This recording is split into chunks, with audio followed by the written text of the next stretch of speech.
¿Sirven las matemáticas para combatir el cambio climático? Y si la respuesta es sí, ¿cómo lo hacen? Bueno, pues hoy vamos a hablar de eso, de esto que veis aquí en la esquinita del vídeo, es decir, nuestro planeta. Bueno, como ya sabéis, el cambio climático es un problema global que tenemos ya desde hace varios años.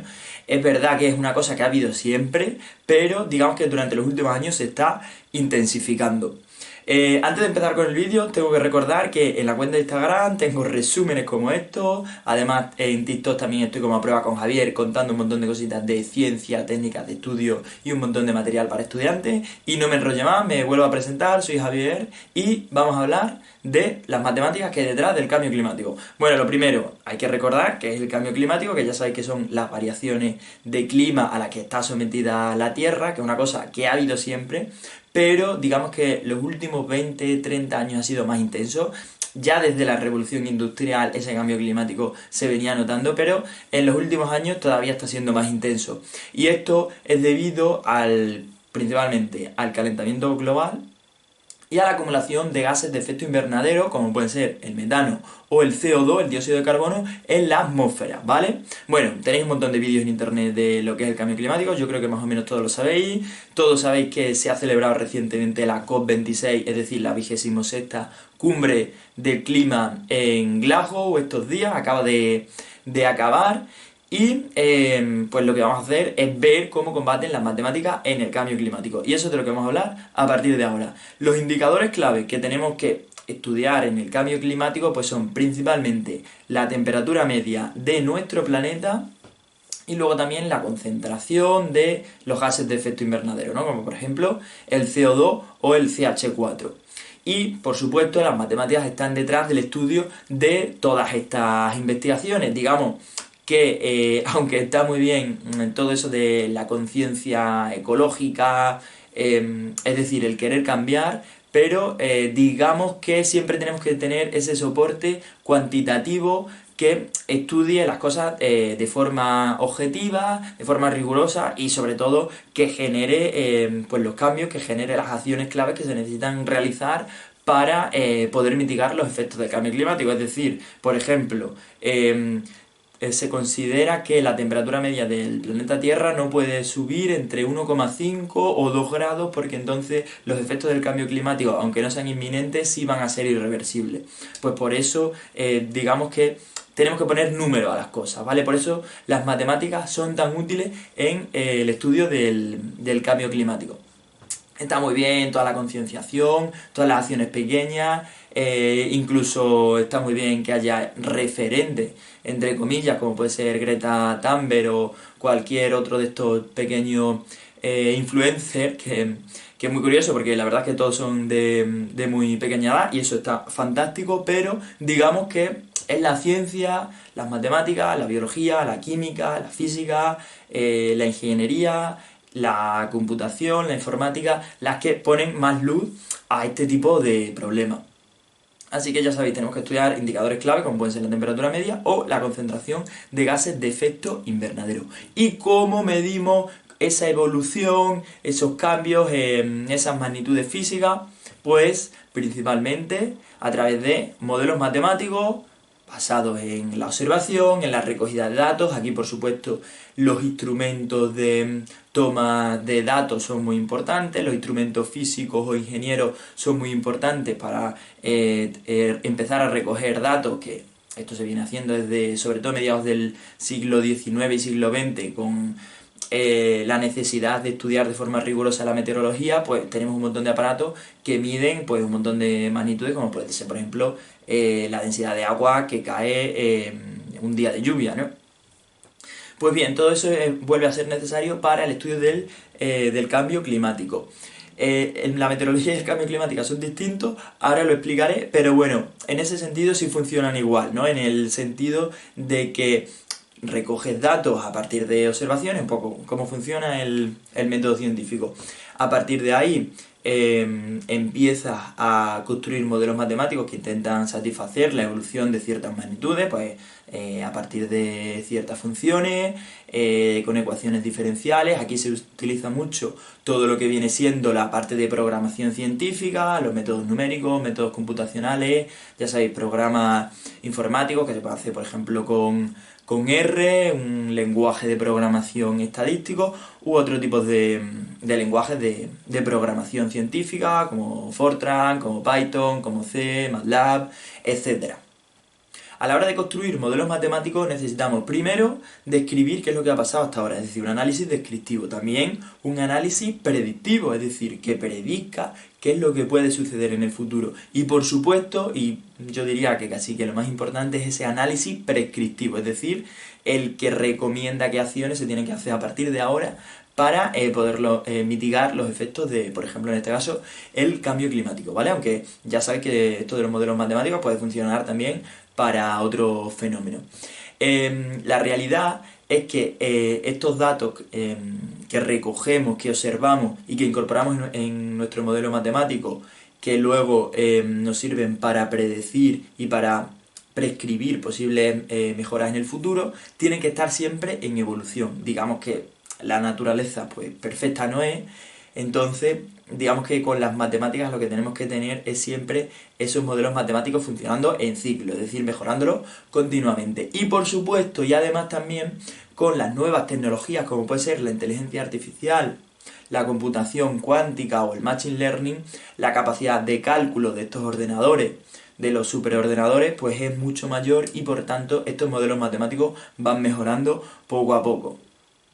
Por ejemplo, el Machine Learning lo que hace es que sobre los datos que tenemos al inicio va mejorando los datos automáticamente, ¿vale? Por eso esta parte incorpora lo que es el llamado aprendizaje automático o la computación cuántica, que lo que funciona es a través de probabilidades. Aquí tenemos muchas probabilidades. Cuando estamos preveyendo escenarios a futuro, pues tenemos que funcionar con probabilidades, no podemos saber casi siempre las cosas con exactitud, ¿no? Entonces esto funciona mucho con probabilidades. La computación cuántica, como funciona con qubits, que son como los bits de información, son unos y ceros, los qubits lo que hacen es que esos unos y ceros pueden cambiar en distintos momentos. Entonces, por eso, para una misma unidad de información podemos tener cambios en los cálculos y por eso funcionamos con escenarios distintos y escenarios de probabilidad, ¿vale? Es decir, que la computación cuántica y el aprendizaje automático aumentan la capacidad de cálculo de los ordenadores que utilizamos para meter nuestros programas informáticos y analizar ciertos fenómenos como el cambio climático. Una pregunta que se hace mucho cuando estamos estudiando este tipo de fenómenos es la diferencia entre meteorología y el clima. ¿Y por qué digo diferencia? Pues porque no son lo mismo. Sé que es una cosa que se pregunta mucho, ¿no son lo mismo la meteorología y el clima? La realidad es que no. Digamos que la meteorología son estudios a muy corto plazo, 5, 10, 15, 20 días, mientras que el clima lo que estudia son comportamientos medios, patrones climáticos, variaciones, pero en periodos largos de tiempo. Digamos que en periodos muy cortos de tiempo los cambios son mucho más bruscos, mientras que en periodos largos pues estamos funcionando con comportamientos promedios y los cambios son menos acentuados y el comportamiento de cualquier magnitud es mucho más estable, es decir, que es más constante.